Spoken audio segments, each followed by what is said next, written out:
জামালপুরের মেলান্দাহ থানার চরবলিশা উত্তরপাড়ায় মুসলিম পরিবারকে ভাগওয়া ষড়যন্ত্রের শিকার করে বাড়িঘর দখল।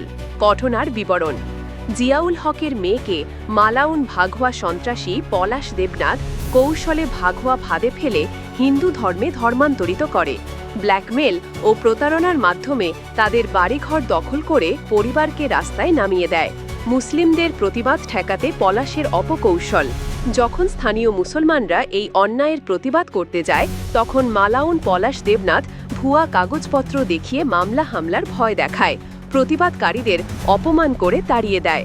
জিয়াউল হক ও তার পরিবারের ওপর শর্ত চাপিয়ে দেওয়া। মালাউন ভাগওয়া সন্ত্রাসী পলাশ দেবনাথ জিয়াউল হকের পরিবারকে শর্ত দেয়, তাদের পুরো পরিবার যদি হিন্দু ধর্ম গ্রহণ করে তাহলে তাদের বাড়িঘর ও মেয়েকে ফিরিয়ে দেবে। আইনি সহায়তার নামে প্রতারণা। পলাশ দেবনাথ ইসকনের উকিলদের সহায়তায় জিয়াউল হকের বাড়িঘর দখল করে নেয়। জিয়াউল হক ও তার ছেলেদের নিজেদের বাড়িতে ঢুকতে দেয় না। পলাশের আবেদন: জিয়াউল হক জামালপুরের মুসলিম সমাজের কাছে সাহায্যের আবেদন করেছেন।